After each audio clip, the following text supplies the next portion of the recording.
અમે લોકો જોઈ રહ્યા છીએ છેલ્લા લગભગ 20-25 દિવસથી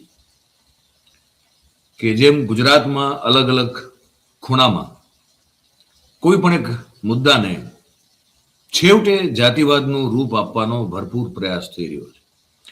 બે કોમ વચ્ચે, બે જાતિઓ વચ્ચે એક જે વ્યક્તિગત મુદ્દો કદાચ હોઈ શકે, એ મુદ્દાને એક જાતિ વર્સિસ બીજી જાતિનો મુદ્દો કેમ બનાવી દેવો અને કેમ સતત પરિસ્થિતિ પેલા સળગતા તાપણા જેવી રાખવી. શિયાળામાં આપણે કરતા હોય ને તાપણું, જેને અંગ્રેજીમાં લોકો કેમ્પ ફાયર કહે, આપણે તાપણું કહીએ બધા, હે ને.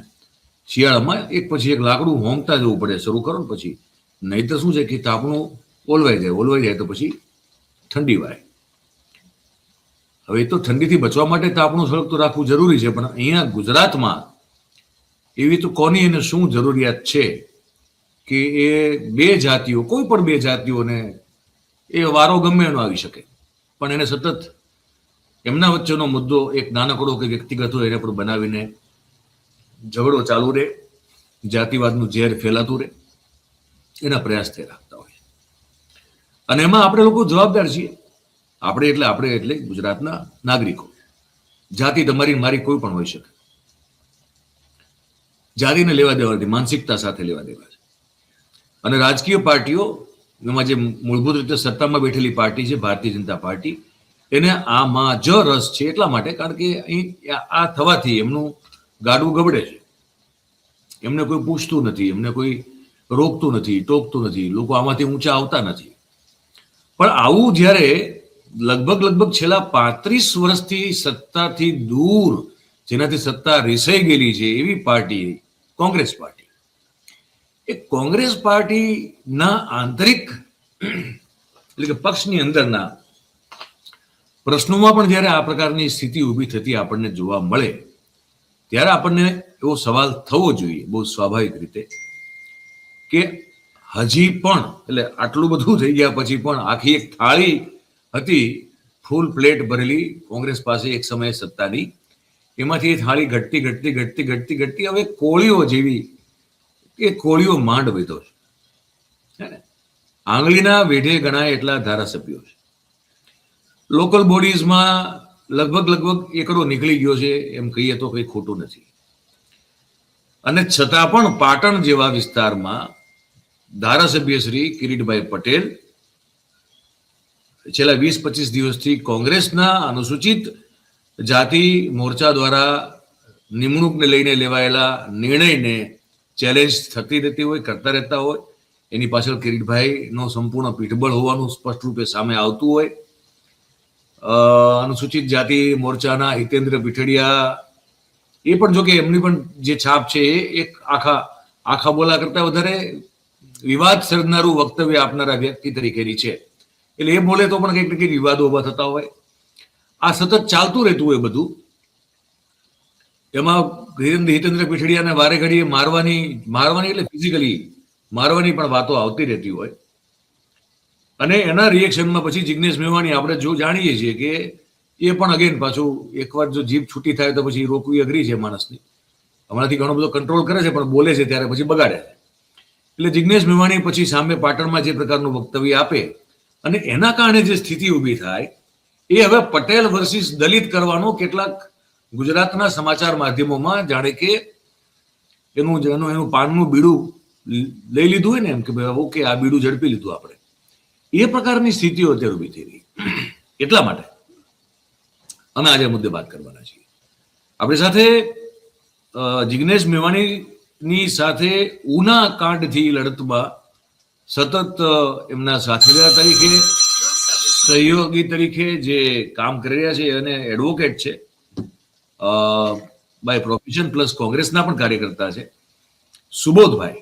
આપણે સુબોધભાઈને જોડવાના છે. સાથે એક સમયના પાટીદાર અનામત આંદોલન સમિતિના નેતાઓમાંના એક, પછી કોંગ્રેસ સાથે જ જોડાઈ ગયેલા અને કોંગ્રેસ માટે એક્ટિવલી કામ કરતા રહેલા મધ્ય ગુજરાતમાં, અને મારા ખ્યાલથી હાલ કદાચ હવે ફક્ત સોશિયલ એક્ટિવિસ્ટ તરીકે જ કામ કરે છે, એવા અતુલ પટેલને પણ આપણે જોડી રહ્યા છીએ. કારણ કે એમને પણ સાથે લાવવા જરૂર છે. બંને મિત્રોને હું જોડી દઉં એટલે, અને કદાચ દિલીપભાઈ પણ આપણી સાથે જોડાઈ જાય તો બંને મિત્રોનું સ્વાગત છે.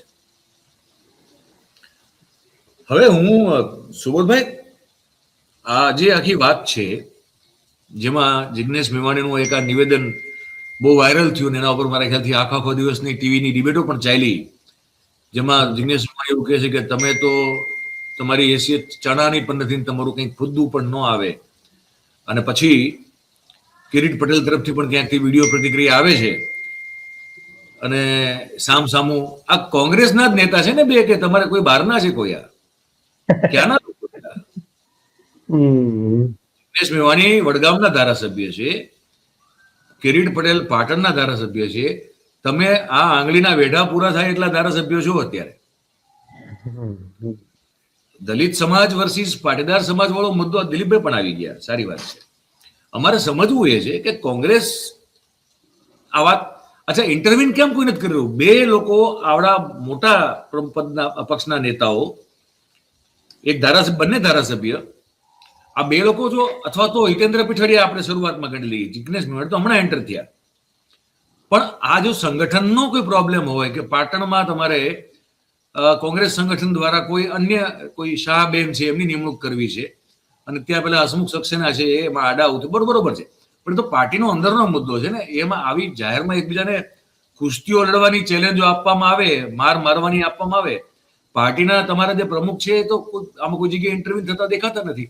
આ છે શું આખો મામલો તમારા દ્રષ્ટિકોણથી? પછી આપણે અતુલભાઈનો દ્રષ્ટિકોણ ને દિલીપભાઈનો પણ લેશું. તમારા દ્રષ્ટિકોણથી શું મામલો રાખે? હું સુનિલભાઈ તમને પૂછું છું. હા, ઓકે, હા, તો બધાનો ખૂબ ખૂબ આભાર પહેલા તો. અને રહી વાત મારી, તો હું જે મારું સ્ટેટમેન્ટ આપી રહ્યો છું એ એઝ અ એક્ટિવિસ્ટ અને એક કોંગ્રેસ પાર્ટીના ઓફિશિયલ પ્રવક્તા તરીકેની હેસિયતથી આજે આપની સાથે બેઠો નથી, એટલે એને એ રીતે પાર્ટીનું સ્ટેન્ડ કેમ ના ગણવું એ સ્પષ્ટતા સાથે મારી વાત રજૂ કરું તો ચોક્કસથી આ પાર્ટીના આંતરિક સંગઠનનો મામલો છે અને એમાં કદાચ 30 ડિસેમ્બરના રોજ જ અમિતભાઈને પૂછવામાં આવેલું અને ત્યારે એમણે પણ સ્પષ્ટતા કરેલી કે આ પાર્ટીનો મામલો છે અને પાર્ટીની રીતે એને શોર્ટ આઉટ કરી લઈશું. એટલે આ તો જે આખી વસ્તુ છે પાર્ટીના ઇન્ટરનલ ઓર્ગેનાઇઝેશનની બાબત છે.